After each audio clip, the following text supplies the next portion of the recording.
Hello, मैं हूं विनय कुमार गुप्ता। आप सभी का स्वागत है हमारे YouTube channel point to be noted में। अगर वीडियो आपको अच्छी लगे तो लाइक करिए, शेयर करिए।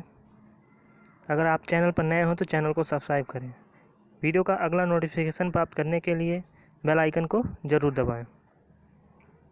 वीडियो को पूरा एंड तक देखें। इसके पहले लेक्चर में हम लोगों ने तारामंडल, अंतरिक्ष, उल्काश पिंड इन सब चीज़ों के बारे में चर्चा किया था। अब हम आगे कुछ नए पॉइंट्स के बारे में हम चर्चा करेंगे, नए टॉपिक पे जो सौरमंडल से ही रिलेटेड है। तो चलिए शुरू करते हैं। सुपरमून।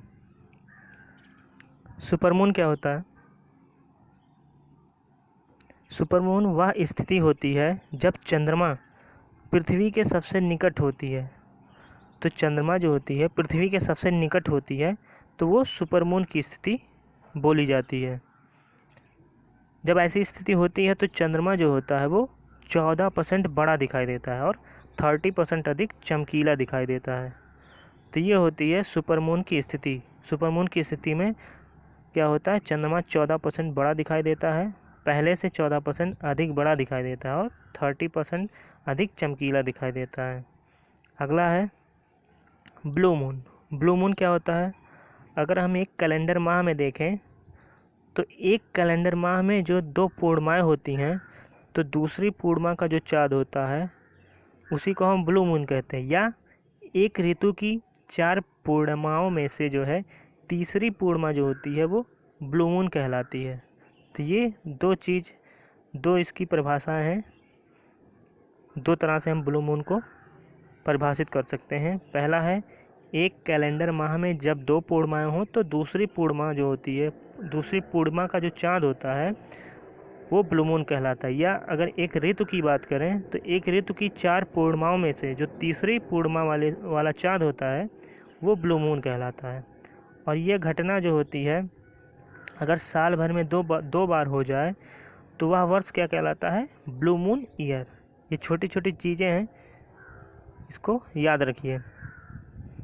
अगला है हमारा सूर्य ग्रहण, सोलर एक्लिप्स। तो सूर्य ग्रहण कैसे होता है? जब सूर्य और पृथ्वी के बीच में चंद्रमा आ जाता है।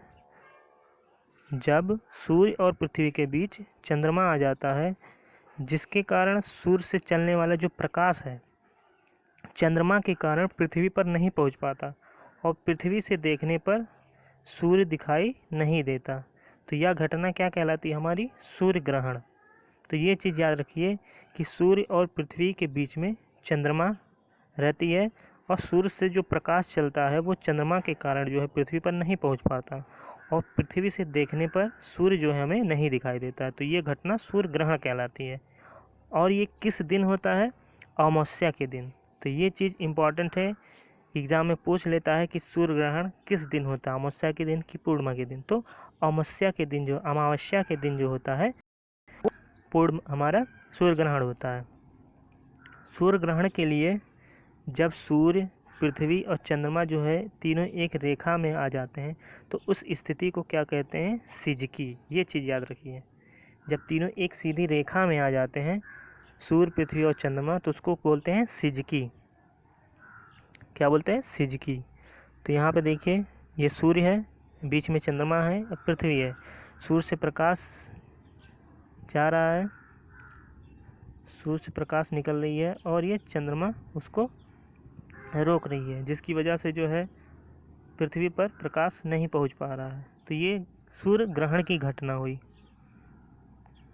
अगला है हमारा चंद्र ग्रहण, लूनार एक्लिप्स, चंद्र ग्रहण।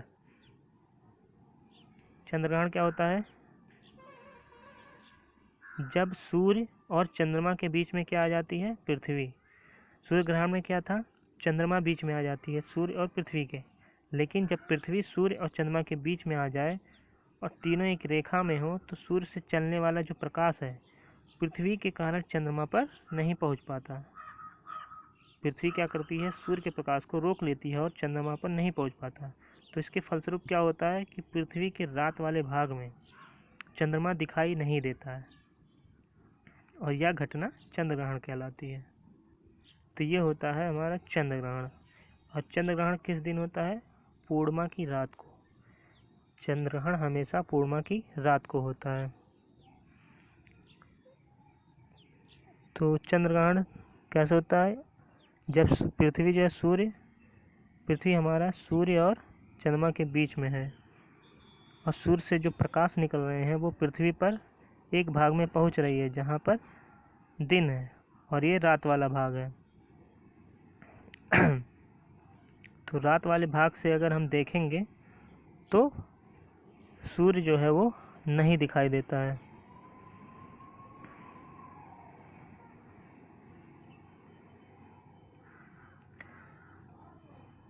तो जब भी सूर्य का प्रकाश यहाँ से निकला और इसके इस भाग में सूर्य का प्रकाश पड़ता है और इस भाग में नहीं पड़ता है, और उसकी वजह से चंद्रमा के पास भी जो है प्रकाश नहीं पहुँच पाता, और इसके रात वाले भाग में, जो पृथ्वी का रात वाला भाग है, वहाँ से देखने पर जो है चंद्रमा नहीं दिखाई देता है।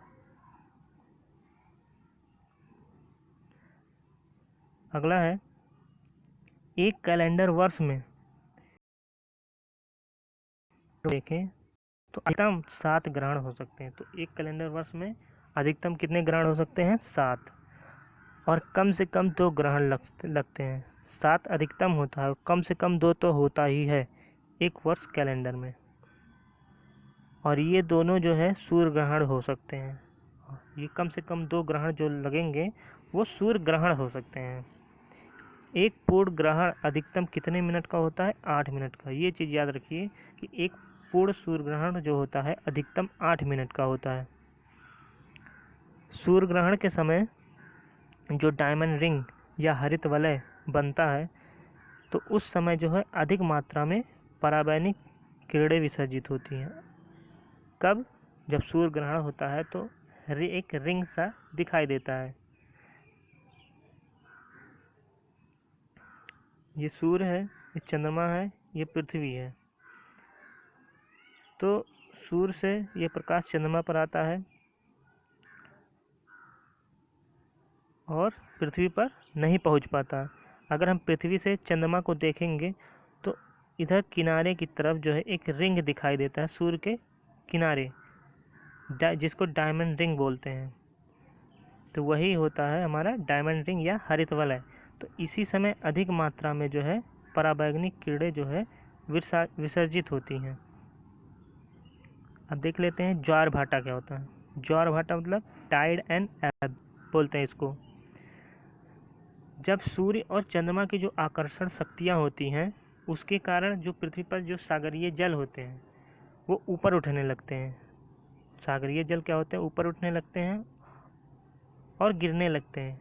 तो इसी को क्या कहते हैं? ज्वार भाटा। जब सूर्य और चंद्रमा की आकर्षण शक्ति से जो है उसके कारण सागरीय जल ऊपर उठने लगते हैं और गिरने लगते हैं, उसको ज्वार भाटा कहते हैं। जो सागरीय जल होते हैं जब ऊपर उठते हैं, ऊपर उठ के आगे बढ़ते हैं, तो उसको क्या कहते हैं? ज्वार कहते हैं। सागरीय जल का ऊपर उठकर आगे बढ़ना क्या कहलाता है? ज्वार। और उसी का जो है नीचे गिरना, नीचे गिरकर पीछे पीछे लौटना क्या कहलाता है? भाटा। तो ये होता है हमारा ज्वार और भाटा। ज्वार भाटा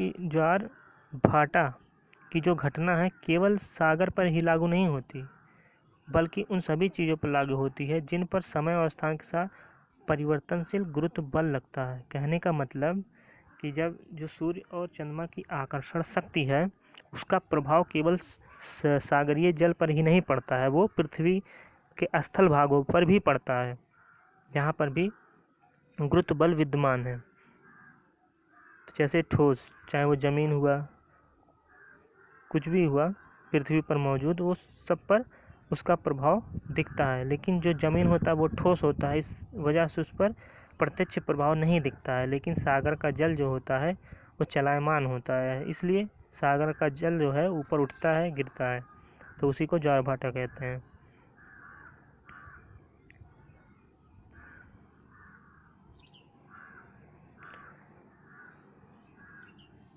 जब ज्वार और भाटा स्थिति होती है तब की ये स्थिति हम देख लेते हैं कि यहाँ पे सूर्य है और ये चंद्रमा है। ये सूर्य है, चंद्रमा है, पृथ्वी है। तो चंद्रमा का आकर्षण और सूर्य का आकर्षण, ये दोनों के आकर्षण की वजह से पृथ्वी पर जो है ज्वार उत्पन्न हो रहा है। तो पृथ्वी का जो भाग जो है चंद्रमा के नज़दीक है वहाँ पे उच्च ज्वार उत्पन्न हो रहा है, और ये जो पृथ्वी का उत्तरी भाग और दक्षिणी भाग है वो चंद्रमा से काफ़ी दूर है, जिसकी वजह से यहाँ पे निम्न ज्वार उत्पन्न होता है। दूसरी स्थिति में जब चंद्रमा जो है उसके उत्तरी भाग में आ जाता है पृथ्वी के, तो वहाँ पर जो है ज़्यादा उच्च ज्वार उत्पन्न होता है और यहाँ पे निम्न ज्वार उत्पन्न होता है। यहाँ पर सूर्य से जो पृथ्वी की दूरी होती है वो बहुत ज़्यादा होती है, इसलिए यहाँ पे उतना ज्वार उत्पन्न नहीं हो पाता, क्योंकि चंद्रमा जो है वो काफ़ी नज़दीक होता है पृथ्वी के, इसलिए इसका आकर्षण जो है ज़्यादा होता है सूर्य के आकर्षण से। सूर्य चंद्रमा से बहुत बड़ा है, हो नहीं, यहाँ पे है होगा।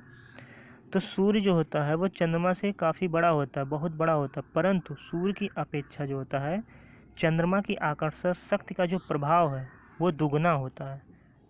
किसकी वजह से? क्योंकि सूर्य का जो चंद्रमा की तुलना में पृथ्वी से दूर होना, जो सूर्य होता है वो पृथ्वी से चंद्रमा की तुलना में बहुत दूर होता है, जिसकी वजह से चंद्रमा की जो आकर्षण शक्ति होती है वो सूर्य की दुगनी होती है।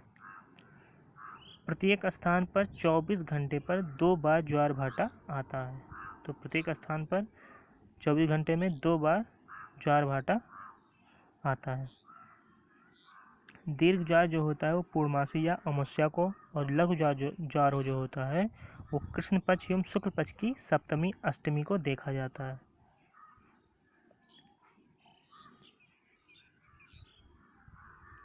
और एक चीज़ और है कि जो ज्वार भाटा आता है, जो आने का समय है उसका निश्चित जो समय है वो उससे 26 मिनट की देरी से आता है। कहने का मतलब 24 घंटे में अगर एक टाइम 12 है, 12 बजे आने का टाइम है ज्वार भाटा का, तो वो 26 मिनट की देरी से आता है। ये चीज़ याद रखिएगा। उपसौर, उपसौर क्या होता है? पेरिहेलन। जब कोई भी ग्रह हो जब सूर्य के अत्यधिक नज़दीक होता है तो उस स्थिति को उपसौर हम बोलते हैं। क्या बोलते हैं? उपसौर।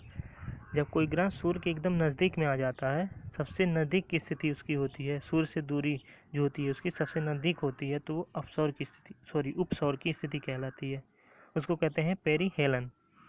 यह स्थिति कब देखने को मिलती है? जब पृथ्वी ग्रह जो है सूर्य के सबसे नज़दीक आता है तो वह उपसौर कहलाती है। वो कब होती है? 3 जनवरी को। 3 जनवरी को पृथ्वी जो है सूर्य के सबसे निकट होती है, तो ये उपसौर की स्थिति है। ये चीज़ याद रख लिया, एक क्वेश्चन पूछ लिया जाता है। अगला है अपसौर। अपसौर को एपिहेलन कहते हैं। कोई ग्रह जो है जब सूर्य के अधिकतम दूरी पर होता है, सबसे अधिकतम दूरी पर कोई ग्रह होता है सूर्य से, तो वो कौन सी स्थिति होती है? अपसौर की स्थिति। अगर हम पृथ्वी ग्रह को लें तो पृथ्वी जो है सूर्य से सबसे दूर कब होता है? 4 जुलाई को, और वो स्थिति अपसौर की स्थिति कहलाती है। तो पृथ्वी सूर्य से सबसे ज़्यादा दूर कब होता है? 4 जुलाई को। ये चीज़ याद रख लीजिएगा, ये होती अपसौर की स्थिति। अब इसमें हम देख लेते हैं, ये हमारा सूर्य है, ये पृथ्वी है, ये पृथ्वी है। जो जब पृथ्वी जो है सूर्य की परिक्रमा करता है तो इस स्थिति में जब पहुंचता है तो यहाँ जो है वो सबसे नज़दीक है, उसकी दूरी जो है सबसे नज़दीक है, और चक्कर लगाते लगाते जब यहाँ पहुँचता है तो उसकी दूरी जो है सूर्य से सबसे ज़्यादा होती है। तो ये स्थिति जो होती है उपसौर की स्थिति होती है, उपसौर। तो ये कब होती है? 3 जनवरी को। 3 जनवरी को ये होती है, और ये स्थिति जो होती है वो 4 जुलाई को होती है। कब होती है? 4 जुलाई को। और जब सबसे नज़दीक होता है तो उसके बीच की दूरी कितनी होती है? 14.7 करोड़। 147.1 मिलियन लिखा हुआ है, तो इसका मतलब है कि 14.7 करोड़ किलोमीटर। और जब सबसे दूर स्थिति में होती है पृथ्वी सूर्य से, तब इसके बीच की दूरी कितनी होती है? 15.21 करोड़। तो ये होती है इनके बीच की दूरी। टॉपिक यहीं पे ख़त्म होता है। अगर वीडियो आपको अच्छी लगे तो लाइक करिए, शेयर करिए। अगर आप चैनल पर नए हो तो चैनल को सब्सक्राइब करें। वीडियो का अगला नोटिफिकेशन प्राप्त करने के लिए बेल आइकन को जरूर दबाएं। तब तक के लिए धन्यवाद। जय हिंद, जय भारत, वंदे मातरम।